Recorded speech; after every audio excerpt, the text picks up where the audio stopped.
Muy buenas noches y bienvenidos a Money and Markets, un programa de economía en el que intentamos analizar distintos factores. Y uno de los factores claramente importantes es el factor geopolítico. El arma del petróleo es un factor clave en el análisis del entorno geopolítico. Pero muchas veces, cuando ustedes escuchan la palabra el arma del petróleo o utilizar el petróleo de una manera geopolítica o para introducir aumentos o contracciones en el poder de algunos de los productores, ustedes normalmente lo que piensan es que los productores lo que intentan es subir el precio del petróleo para aumentar su poder. El arma del petróleo no es, en la inmensa mayoría de las ocasiones, bajar la oferta y aumentar el precio, sino lo contrario. El arma del petróleo, el arma que tienen los grandes productores de petróleo, en este caso particular, Arabia Saudí, es inundar el mercado de petróleo para quitarse de en medio a los competidores que le sean más molestos, particularmente los que se supone que son socios suyos dentro de la OPEP. El arma del petróleo para bajar el precio del petróleo. ¿Cómo se hace? Número uno, Arabia Saudí es el banco central del petróleo global. ¿Qué es lo que pasa? ¿Qué es lo que hace?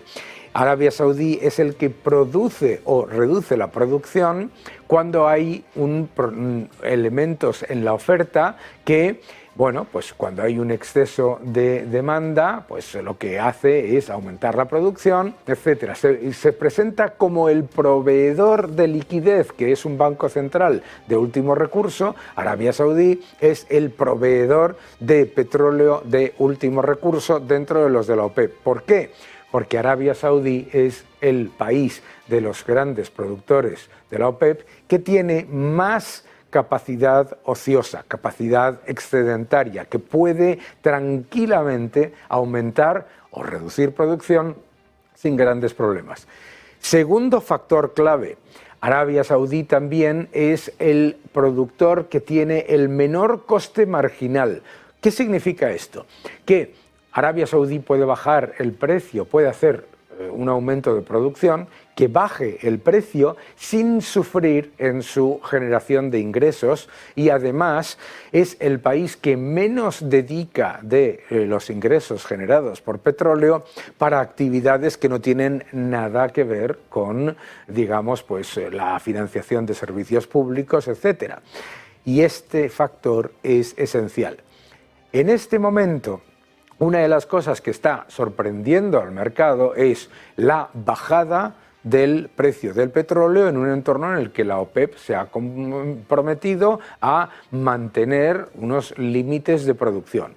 Pero atención a estos factores. Hemos hablado que el arma del petróleo no es intentar subir artificialmente el precio, sino poder bajarlo y desplazar a los competidores.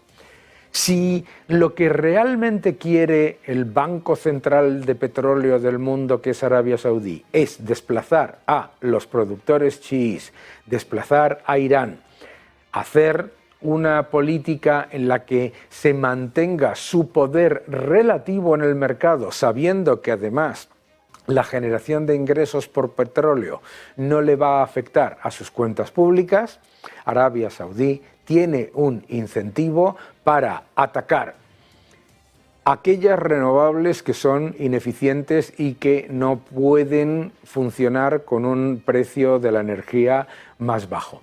Atacar también a los productores no OPEP que necesitan de precios elevados para generar una mínima rentabilidad. Arabia Saudí mira a Estados Unidos y ve que Estados Unidos produce ya 13,2 millones de barriles al día, cuando Arabia Saudí produce 10, y el caso de Rusia, que está en el OPEP Plus, produce otros 10. Entonces, la posición de Arabia Saudí es: ¿le conviene un precio del petróleo que baje, porque sus ingresos fiscales por la venta de petróleo no se van a reducir significativamente, le conviene continuar presentándose ante el mundo como el Banco Central de Petróleo Global y además le introduce una serie de limitaciones y de problemas a Irán y a otros de los países que sí necesitan que el precio del petróleo suba para financiar otras actividades, muchas de ellas políticas. ¿Por qué es importante esto en el entorno político y geopolítico global actual? Porque si el precio del petróleo se mantuviese elevado y se entrase en un problema para las economías desarrolladas, que son grandes importadoras, la posición geopolítica de Arabia Saudí se perdería. Arabia Saudí sabe que la OPEP produce un porcentaje muy pequeño de la producción global de petróleo. Arabia Saudí sabe también que a medida que ha crecido la demanda de los países internamente, las exportaciones de la OPEP también son menores. Arabia Saudí, sin embargo, sabe que se necesita un banco central del petróleo que lo que haga es lo que está haciendo ahora mismo Arabia Saudí: eliminar competencia de aquellos países que están utilizando ingresos del petróleo para cuestiones políticas de sus intenciones, incluso expansionistas, guerras, etcétera, bajar el precio del petróleo, mantenerse confortablemente como el número uno y el líder en cuanto a la producción y además beneficiar a los clientes, es decir, mantenerse como el único que lleva a cabo la misión de la OPEP, que es mantener un precio que sea adecuado para productores y consumidores. Ojo, ¿qué es lo que está haciendo, por lo tanto, Arabia Saudí en este entorno? Aprovecharse de los precios bajos, como ha hecho siempre. Desplaza competidores ineficientes y tecnologías en proceso de crecimiento que necesitan de precios altos. Desplaza a los productores que necesitan precios altos para pagar cuestiones políticas, de intervención, guerras, etcétera, etcétera, y se confirma, a pesar de producir menos que Estados Unidos, se confirma como el Banco Central Global del Petróleo. Estamos en una época, por lo tanto, fascinante. Los titulares nos dicen que la OPEP quiere subir el precio del petróleo y la realidad nos dice que Arabia Saudí está muy contenta con esta posición porque fortalece su liderazgo como el Banco Central del Petróleo. Bienvenidos a Money and Markets. Bienvenidos de nuevo a Money and Markets y, por supuesto, cuando uno tiene la oportunidad de charlar con uno de los mejores economistas de España, pues no puede desaprovecharlo. Y ha publicado uno de los informes más interesantes que he visto yo en los últimos 14, 18 meses, mi querido amigo Lorenzo Bernaldo de Quirós. ¿Cómo estás? Muy buenos días, Daniel. Aquí encantado de estar otra vez contigo. Bienvenido a tu casa y, sobre todo, bienvenido porque tienes un informe que has publicado que me parece esencial, en el que alertas sobre el riesgo de que España pierda el tren de la prosperidad. Muestras el atroz legado de estos años de, entre comillas, recuperación, y hay una serie de factores a futuro muy preocupantes. Cuéntanos un poco, primero, el diagnóstico, ¿no?, de esos años y después, pues, cuáles son tus conclusiones. Bueno, el diagnóstico de estos años es un diagnóstico estremecedor cuando se miran los datos de verdad y se quita la paja de la propaganda que lleva haciendo sistemáticamente el gobierno.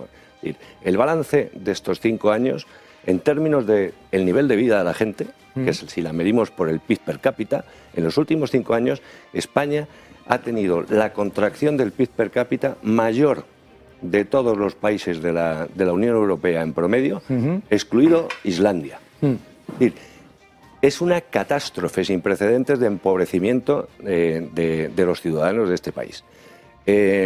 Los datos finales también, es decir, tenemos otro problema extraordinario, que es el brutal crecimiento del déficit y de la deuda, teniendo en cuenta básicamente una recuperación teórica que se ha empleado simplemente para aumentar el gasto público, con un incremento de los ingresos, de la presión fiscal soportada por los ciudadanos españoles salvaje, en un escenario de empobrecimiento de la clase media y de las empresas, y aún así la reducción que se produce al final de la legislatura del déficit es absolutamente ridícula.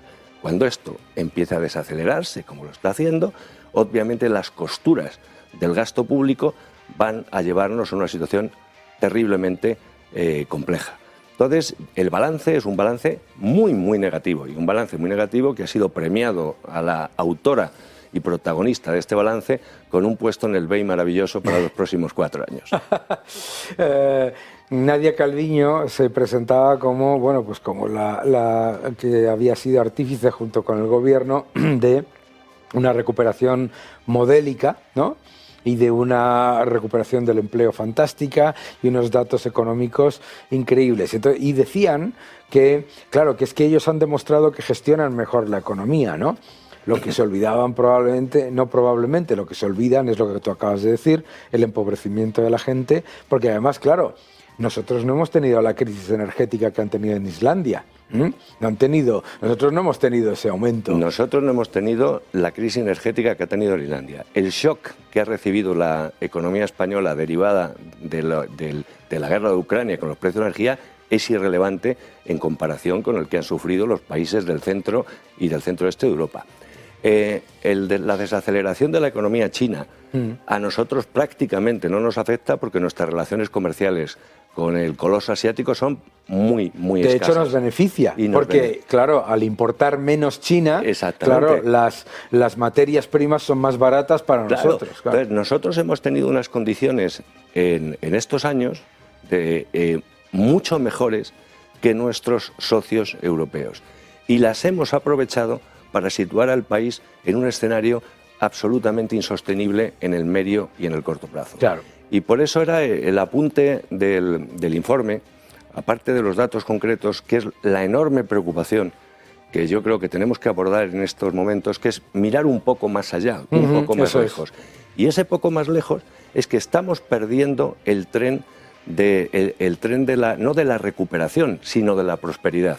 Es decir, que España, 40 años después de entrar en el mercado común, tenga el mismo diferencial de PIB per cápita con la media europea del que tenía en el año 75 es un escándalo. Un escándalo.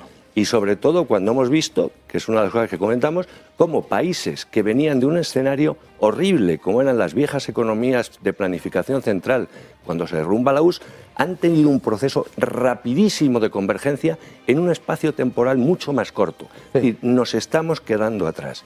Y nos estamos quedando atrás, y es lo grave de esta situación en la que nos encontramos ahora y a la que nos abocamos, es que con la política económica que ha hecho el gobierno y con la que se presume que va a hacer en esta legislatura, es imposible. Claro. Imposible.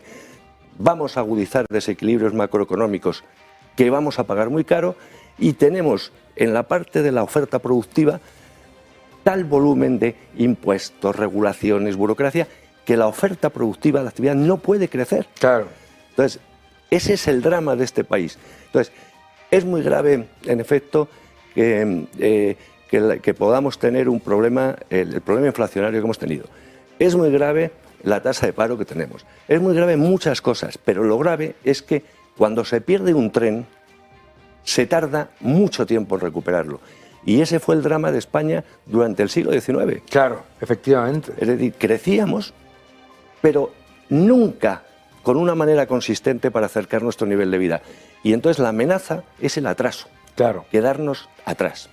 Porque ese quedarnos atrás, además, tú lo explicas muy bien, estamos viendo cómo esos países que antes estaban en la Unión Soviética nos van sobrepasando en renta per cápita ajustada por poder adquisitivo, cómo perdemos puestos con respecto a la media de la Unión Europea en esa renta per cápita ajustada por poder adquisitivo. Y claro, nos olvidamos de que la señora Calviño ha contado con el mayor estímulo fiscal, monetario y con los fondos europeos en todo ese proceso. O sea, no es que digas que es que se han encontrado con dificultades. No, no, exactamente. Vamos a ver. La política que ha hecho este gobierno es, por fin, es dramático, pero es por fin la contrastación empírica, real, de que las políticas keynesianas no funcionan. No funcionan para nada. Ha metido un impulso en efecto gasto público salvaje, 100.000 millones aproximadamente en estos 5 años. Ha metido, además de eso, ha tenido unas condiciones monetarias absolutamente extraordinarias con tipos de interés reales negativos. Y aún así no hemos logrado consolidar una escena de recuperación para la economía española.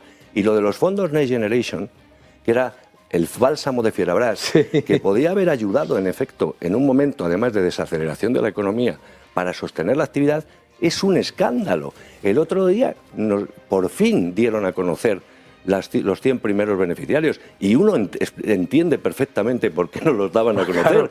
Son todas empresas públicas y el Estado y los ayuntamientos. Es decir, que de los fondos Next Generation que se han gastado, que es muy poco, haya absorbido el sector público el 88% de los recursos, es un escándalo. Es un escándalo total. Es un escándalo. Y además, y que el otro 12% lo hayan absorbido empresas multinacionales que no tenían el más mínimo problema para financiar sus programas de inversión. Todo lo contrario, es un auténtico despilfarro sin precedentes.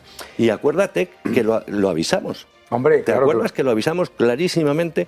Que no iba a llegar a la economía real productiva de este país absolutamente ni un euro. Claro. Yo me acuerdo en una conferencia en Málaga que me dijeron, bueno, tal, no sé cuánto, es que las empresas que están esperando los fondos Next Generation, yo decía, no se les ocurra esperar a los fondos Next Generation. O sea, si tienen ustedes proyectos buenos, busquen financiación privada, que la hay, etcétera, pero no los esperen a los fondos Next Generation que no van a llegar, ¿no? Ahora, claro, hemos tenido todo ese viento de cola, ¿no? Tipos de interés reales negativos, el Banco Central Europeo compraba más del 100% de las emisiones de deuda neta del gobierno de España, más el impulso fiscal con las reglas fiscales suspendidas, y ahora ese viento de cola se convierte en viento de cara. Por eso es mucho más preocupante ese escenario que tú muestras. Exactamente. Es que ese escenario va a ser el normal. Esa es la clave. Ese escenario se va a consolidar y estabilizar. Y ese escenario, en las condiciones que tiene la economía española en estos momentos y en la política económica que se nos diseña, conduce a una situación muy, muy grave. En el último informe de estabilidad financiera publicado por el Banco Central Europeo, nos sitúa entre los 4 países de la Unión con tener riesgo de una crisis de deuda. Claro. En una situación en la que van a entrar en las reglas fiscales el año que viene en curso. Una política fiscal que sigue aumentando el gasto público, con un compromiso asumido con los pactos de investidura de alrededor de 100.000 millones, con los 15.000 de las ayudas que se dieron para paliar los efectos de la guerra ruso-ucraniana y de la inflación. Es imposible. Claro. Entonces, hay que explicar a la opinión pública que es una situación imposible, que no hay manera y que vamos a tener un problema muy serio. Claro. Y ese problema muy serio se traduce en una posibilidad muy alta de tener una crisis de deuda unida además con un desplome de la actividad económica. Eso es clarísimo, porque simplemente por el efecto de las refinanciaciones que se necesitan, etcétera, como mínimo un impacto de freno abrupto lo tienes, bueno, ya es evidente, ¿no? Efectivamente. No, exactamente, es decir, vamos a ver, ya nadie se cree que vamos a crecer el año que viene el 2% que decía el gobierno. Claro. No se lo cree nadie. Nosotros hemos dado un escenario, para mí optimista, que es el 1,3. Sí.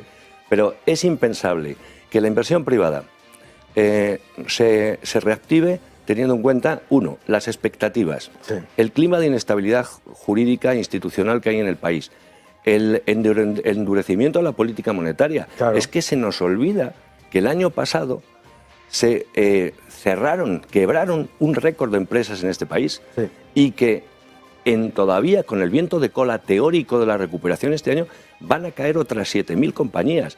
Desde 2019 han desaparecido casi 300.000 empresas en España. ¿Y qué van a hacer los hogares? Con una renta disponible baja, con expectativas de empleo a la baja, Sí. con tipos de interés al alza, y van a tener que refinanciar, o cuando los tipos de interés variables, los que los tengan en el hipotecario, Claro. los fijos, más caros. Claro. Es decir, es impensable que haya una recuperación del consumo y de la inversión en este país. Y el sector exterior tampoco nos va a ayudar nada. Claro. Hoy probablemente nos va a dar el dato la eurozona de recesión. Claro. Entonces, no ayudan las condiciones de fuera, no ayuda para nada las condiciones de dentro, y además de eso tienes una política absolutamente incompatible con la recuperación de la economía española. Es donde estamos. Así de, vamos, si lo dice más claro, no sé, sería imposible. Muchísimas gracias, A ti, Lorenzo, don muchas Daniel. gracias por venir. Ese informe, España pierde el tren de la prosperidad y estamos en un proceso de empobrecimiento muy grave. La verdad es que es muy preocupante. Estás en tu casa y seguiremos analizándolo en los próximos programas. Muchísimas gracias. Muy buenas, Daniel. Hoy para Money and Markets traigo algo que llevaba mucho tiempo esperando poder contarte, que eran los datos definitivos del año 2022 con respecto a la metodología que utilizan las Naciones Unidas para facilitar los datos de los estados. Vamos a ver. He cogido el capítulo 1 y a ellos lo llaman Servicios Generales Públicos, y yo me he permitido rebautizarlo como Servicios Políticos. ¿Por qué? Porque en ese capítulo se recoge prácticamente todo lo que cuesta la política de un país. Bueno, he preparado unos datos que son absolutamente increíbles a la vez que espectaculares. Cuando Aznar dejó el gobierno, los órganos legislativos y ejecutivos de nuestro país costaban 10.000 millones de euros. Además, daba 500 millones de regalo en ayudas exteriores y tenía unos intereses de la deuda del Estado de 16.000 millones, a los cuales había que sumar 69.000 millones que Aznar transfería desde la Administración Central del Estado al resto de los organismos para pagar el servicio público político. Bien, todo esto que nos costaba 99.000 millones en el año 2003, cuando se va Zapatero, nos cuesta 147.000 millones. Sí, hemos incrementado prácticamente en 48.000 millones, hacer exactamente como parecido a lo que hacíamos antes. Salvo que, bueno, claro, si ahora los órganos legislativos y ejecutivos nos cuestan un 37% más, regalamos al mundo 2.000 millones de euros en ayuda exterior, todos los servicios generales los incrementa en un 40%, pero donde la partida crece de forma espectacular son a los 104.000 millones de euros para servicios políticos del resto de las administraciones públicas. Llega Rajoy en una crisis espectacular y lo primero que hace es cortar y cortar. Baja el 15% el coste del Ejecutivo y el Legislativo, vuelve a bajar a 500 millones la ayuda exterior, reduce prácticamente en 500 millones de euros anuales el coste de los gastos generales, y donde se le va un poquito la mano es en los 112.000 millones de euros de transferencias para pagar los gastos políticos de la administración, de las administraciones locales y de las administraciones de las comunidades autónomas. En total, nos cuesta en aquellos momentos los servicios políticos del Estado 155.000 millones. Comparado con los 147.000 millones, Rajoy nos hace un incremento de 8.000 millones que equivale a un 5% y que, bueno, pues es prácticamente inferior a la inflación. Llega nuestro amigo, el presidente del gobierno, que quiere darle la independencia a los catalanes para, hacer que la vida sea más sencilla, y el coste del legislativo y del ejecutivo pasa a ser 16.500 millones de euros, incrementándose un 39% con respecto a Rajoy y un 62% en total con respecto a lo que costaba con José María Aznar. vuelve a regalar al exterior 1.500 millones con un objetivo clarísimo en este caso, que es ser presidente de la Internacional Socialista. O sea que ya sabemos que si multiplicamos esos 1.000 millones extras que ha dado el señor Sánchez al exterior por 4 años y medio, son 4.500 millones, es el coste que está pagando España para que Sánchez sea presidente de la Internacional Socialista. Y aquí viene el gran dislate del gasto. El gasto que pasa para pagar el servicio político del resto del Estado son 166.000 millones. Sánchez nos acaba de dejar un gasto estructural de 216.000 millones de servicios políticos. Llamámoslo como quiera. Servicios políticos, gasto político. Hoy, lo que nos cuesta la estructura política de nuestro país son 216.000 millones de euros, cuando con José María Aznar nos costaba 99.000 millones de euros. En 20 años, del 2003 al 22, se han incrementado se han multiplicado por un 2,2 veces. ¿Cuándo vamos a poder parar esto? Bueno, yo creo que solamente nos queda una cosa. Llega Milei en estos momentos a Argentina, vamos a ver si lo hace bien y tendremos que buscar un Milei para España. Muchas gracias y nos vemos la semana que viene. Bienvenidos de nuevo a Money and Markets y para mí es un placer, un lujo poder contar hoy con mi querido amigo Manuel Llamas, que es director del Instituto Juan de Mariana y uno de los liberales no solamente más combativos, sino más prolíficos de nuestro país. ¿Cómo estás, Manuel? ¿Qué tal, Daniel? Un placer estar contigo de nuevo. Qué gusto que hayas venido, ya sabes que estás en tu casa. Oye, yo estoy alucinando, ¿no? Estoy alucinando porque he visto el discurso de la investidura de Javier Milei en Argentina. Y estoy escuchando a un presidente del gobierno que dice la verdad, ¿no? ¿Cómo has visto tú este discurso de investidura y todo lo que implica? Pues a mí me parece, ha sido un discurso excelente, por varios motivos. En primer lugar, porque es un discurso apolítico. Sí. Es todo lo contrario a lo que estamos habituados, especialmente en España, en los países hispanoamericanos, en los países bananeros, en donde directamente te mienten a la cara con una desvergüenza absoluta. Y te engañan, manipulan los datos, manipulan el discurso y te venden cosas que no son o promesas que realmente no pueden llevar a cabo. En el caso de Milei ha sido todo lo contrario. Milei durante el discurso aprovechó para hacer un diagnóstico de la situación, que creo que es bastante certero, en cuanto a la herencia recibida del gobierno de los Kirchner, que ha sido un desastre absoluto. 20 años de kirchnerismo, quitando el paréntesis de Macri, que prácticamente no hizo nada para resolver los problemas estructurales del país, en donde Argentina vive una situación de hiperinflación muy grave, que además se va a agravar en los próximos meses, con una pobreza absoluta que afecta al 45% de la población, el 10% de la población sumida en la más absoluta miseria, es decir, en la indigencia, y en una situación de recesión económica, con una elevada tasa de paro, una economía informal muy fuerte y, sobre todo, y esto es lo importante, un agujero fiscal colosal. Y lo ha dicho Milei en varias ocasiones, no hay plata.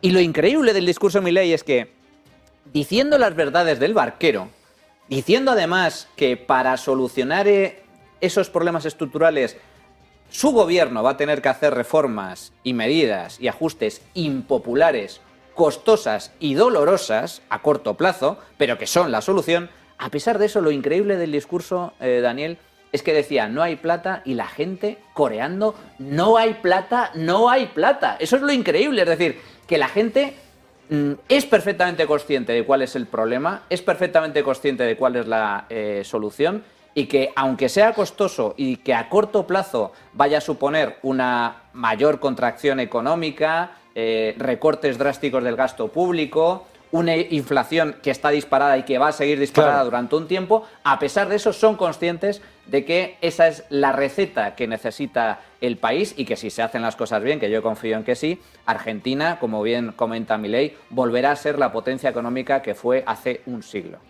A mí cuando Milei explica que en Argentina se decidió abrazar las ideas del colectivismo, que lo único que han sido generadoras de pobreza y de miseria.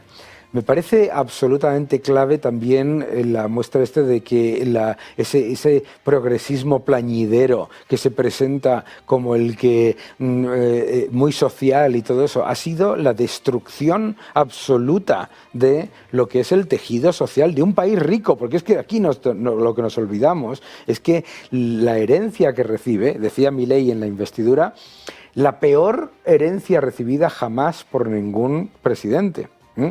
Es que es alucinante, porque fíjate que en el rato en el que ganó las elecciones hasta final de año, el Banco Central está con reservas netas negativas y sigue imprimiendo LELIQs como si fuesen, que son, para los que nos están viendo, son esta deuda remunerada, que en realidad lo que supone es mayor impresión a futuro y por lo tanto mayor inflación a futuro. Por eso lo que tú decías, claro, la inflación va a subir. La pobreza va a aumentar, porque claro, estos han dejado una bomba de relojería absoluta, ¿no? Totalmente. Lo que ha hecho el Banco Central de Argentina, por eso Milei insiste en la necesidad de cerrarlo, habría que dinamitar el Banco Central de Argentina y dolarizar absolutamente la economía cuanto antes mejor, porque es el gran culpable de la situación de hiperinflación que sufre hoy Argentina. El gran problema es que monetizan deuda, es decir, como no hay inversores suficientes capaces de financiar al Estado argentino, porque el Estado argentino es absolutamente insolvente, además es un gran incumplidor. No es que Argentina haya quebrado en los últimos años varias veces, que por supuesto ha quebrado varias veces y ha requerido préstamos extraordinarios por parte de instituciones internacionales como el Fondo Monetario Internacional, que este tipo de organismos, hay que recordarlo, actúan para prestar dinero a los gobiernos porque el mercado, es decir, los inversores, no se lo prestan. Claro. Si se lo prestan a intereses absolutamente desorbitados y, por lo tanto, impagables. Lo que ha hecho el Banco Central Argentina ha sido, bueno, como no me prestan dinero y no tenemos recursos suficientes para poder seguir manteniendo el brutal volumen de gasto público que tiene el país, monetizamos, es decir, imprimimos billetes y de esa forma el gobierno podrá seguir gastando, pero eso acaba generando hiperinflación, que es lo que sucede precisamente en Argentina, en donde su moneda es repudiada no solo por el extranjero, sino por los propios nacionales, que esta es la clave. Esta es una cuestión de oferta-demanda. El dinero que imprime el Banco Central Europeo no lo quiere nadie. El Banco Central de Argentina. El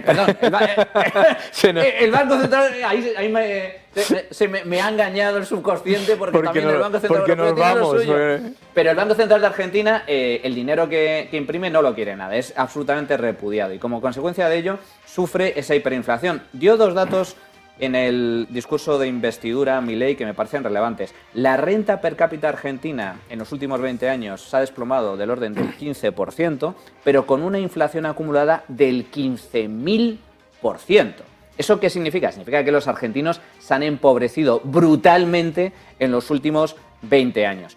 Por eso, la solución que aporta Milei, aparte de que es un economista que tiene con los conocimientos suficientes para saber cuál es el problema y cuál es la solución, también es consciente de que la forma de hacerlo, cuanto más rápido, mejor. Claro. Y él habló de la diferencia entre el gradualismo, que aplicó Macri de forma incorrecta y desastrosa, porque no solucionó ninguno de los problemas, y los planes de choque. Y él mismo dijo que los planes de choque, cuando se hacen, en el 90% de los casos, si se ejecutan bien, tienen éxito. Y no solo a nivel económico, sino también a nivel electoral. Es mucho mejor cuando tú tienes una persona enferma que está a la UCI y le tienes que aplicar medicina para salvar al paciente, tiene que ser medicina drástica y tiene que ser rápida, tiene que ser inmediato para salvar al paciente. Argentina se encuentra ahora mismo en esa situación.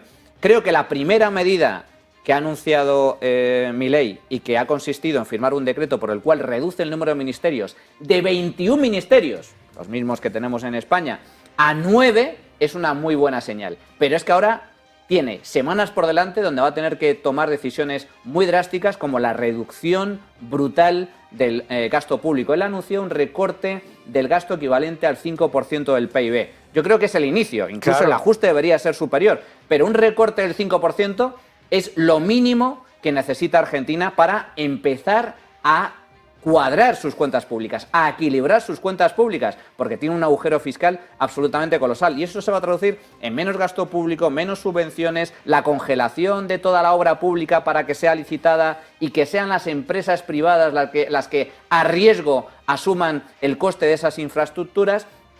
Y una serie de reformas estructurales que tienen que ir acompañadas fundamentalmente en tema monetario de la dolarización, cuanto antes, desde mi punto de vista, de la economía argentina y, por supuesto, la liberación del tipo de cambio, acabar con el cepo cambiario. Son reformas muy duras, muy drásticas y que tiene que llevar a cabo en muy poco tiempo. Los efectos se verán en 1 año o 2 años vista, pero hay que tomarlas ahora para que, especialmente ya pensando como político, que tienes un periodo de tiempo muy corto para que esas medidas surtan efecto, tienes 4 años por delante y, por lo tanto, cuanto antes tomes esas medidas, antes se verán sus resultados positivos. Y de esa forma, aunque los 2 primeros años de Milei en el gobierno van a ser duros y va a haber datos económicos negativos, los 2 últimos, si se hacen las cosas bien, serán positivos y eso puede ser la válvula para que logre revalidar, en su caso, el mandato. Absolutamente. Lo que no se haga en los primeros 100 días, desde luego, no se hace después, que ese fue el gran problema del gradualismo.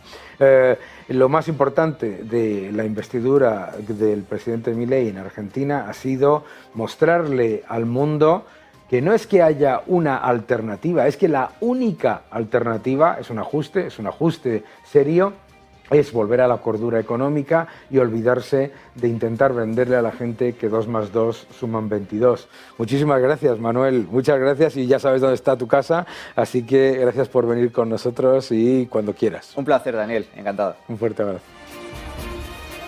De nuevo en Money and Markets y charlando con mi buen amigo Iván Campuzano, economista, con el que me gustaría charlar un poco sobre el entorno energético y bueno, la que llega para nuestras facturas, tanto en electricidad como con el impacto de todos estos impuestos que van aumentando. Iván, ¿cómo estás? Muy buenas, Daniel.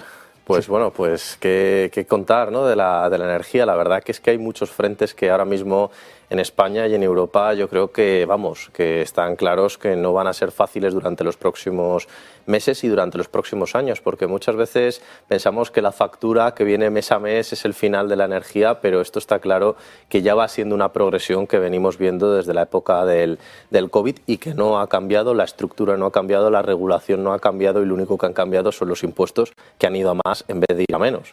Por lo tanto, pues bueno, yo creo que ahora mismo pues estamos en un punto de inflexión con este gobierno que vamos a ver durante este año 2024 que entra, qué va a hacer con todas esas ayudas que iban destinadas al tema energético, que iban destinadas sobre todo también al consumo de las familias, al consumo de los autónomos, al consumo también de estas personas pues que se dedican al campo, ¿no? Y que es un sector pues muy importante en España y que da mucho empleo. Pues qué va a ocurrir, ¿no? Con esa bonificación al diésel, ¿no? Relacionado pues con actividades agrícolas. Por lo tanto, pues bueno, lo único que sabemos es aquel papel tan famoso que mandó a Bruselas el gobierno a principios del mes de octubre, si no me equivoco, que acaba diciendo que todo eso se acababa a partir del 1 de enero. Por lo tanto, pues bueno, en España ya la cosa pinta mal. Pero claro, el gran problema en España es todo eso eran unas bonificaciones que se dieron por unas circunstancias excepcionales, pero el problema de fondo no se ha cambiado y el problema de fondo es que estamos pagando mucho más por el impuesto del CO2. El impuesto del CO2, el gobierno recauda más de 2.400 millones todos los años.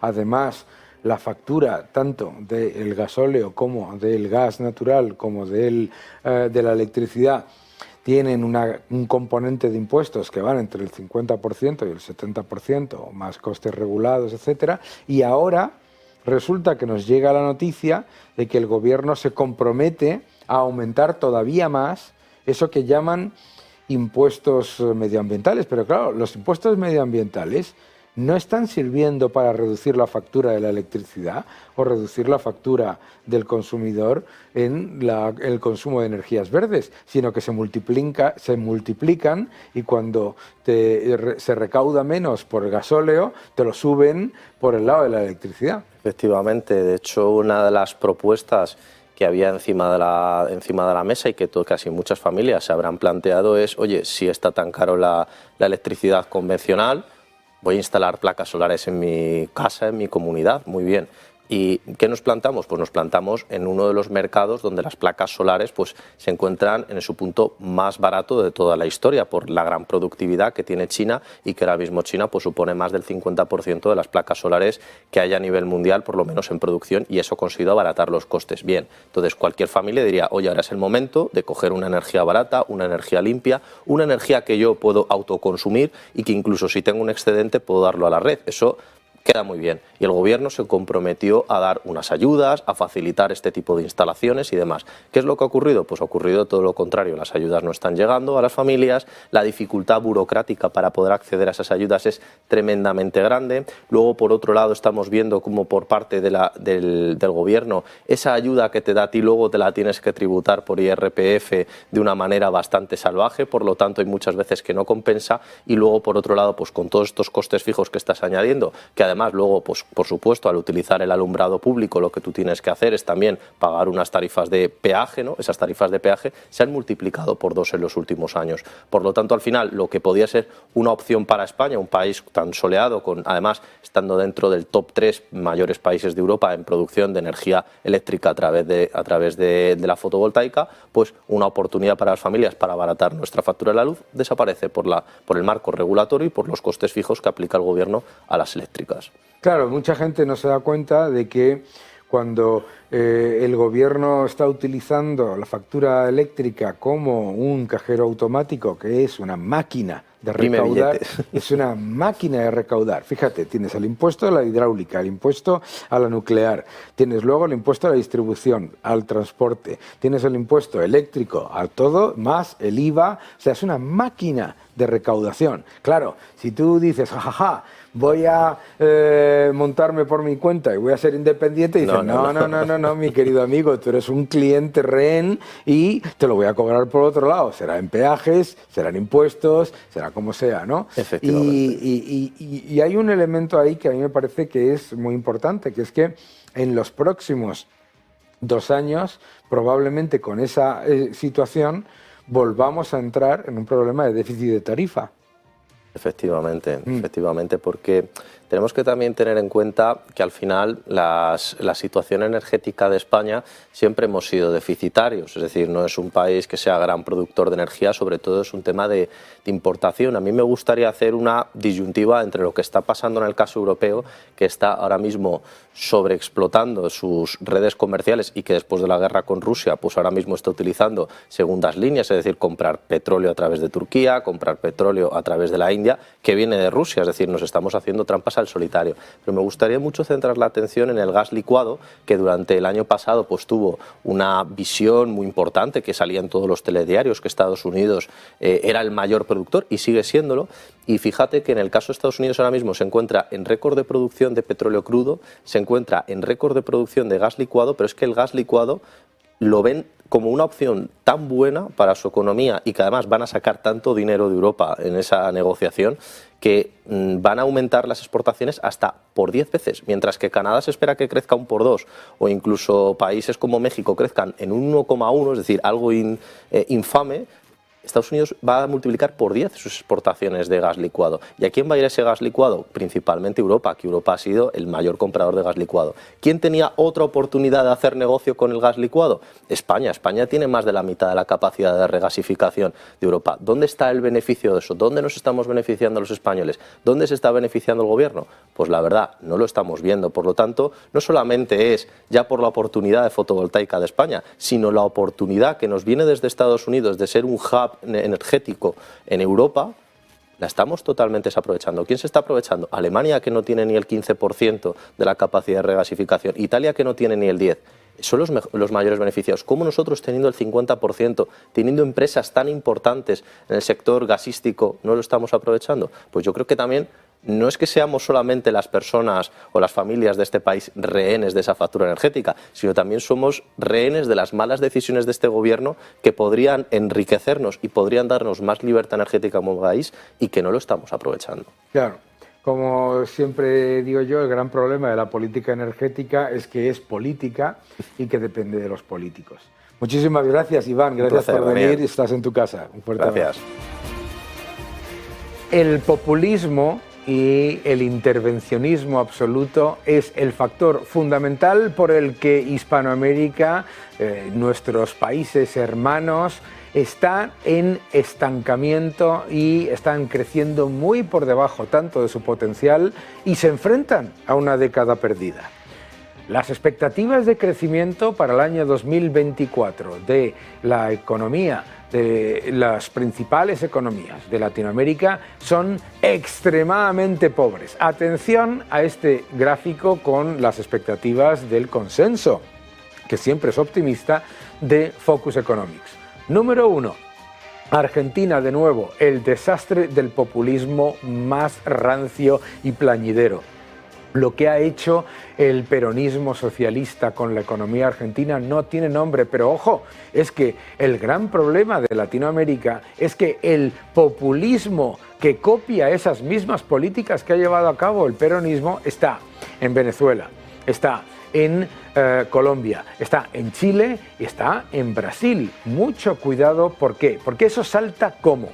Fijaos, en este gráfico de crecimiento para el 2024, bueno, pues aparece que Venezuela va a crecer un poco. Ojo, recordad que Venezuela ha sido un desastre absoluto y continúa siendo un desastre, que eso no es crecer, eso es rebotar. Cuando la economía ha perdido más de un 70% en los últimos años, desde luego no es crecimiento en un país sumido en la miseria, con una inflación absolutamente desbocada, y el gran problema es que en Colombia, en Chile y en Brasil ahora se quieren implementar las mismas políticas que han llevado a Argentina y a Venezuela al desastre absoluto.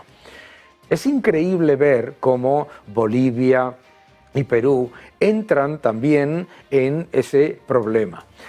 La realidad, por lo tanto, es que tenemos que ser absolutamente claros a la hora de entender por qué Latinoamérica se va a una década perdida. El populismo socialista siempre destruye lo que finge proteger y salta en debilidad de las monedas, salta en mayor pobreza, salta en mucho menor crecimiento y, desde luego, en un empeoramiento generalizado de la capacidad de atraer inversión. El socialismo siempre destruye lo que finge proteger. Nos vemos la próxima semana en Money and Markets. Sigan defendiendo la libertad.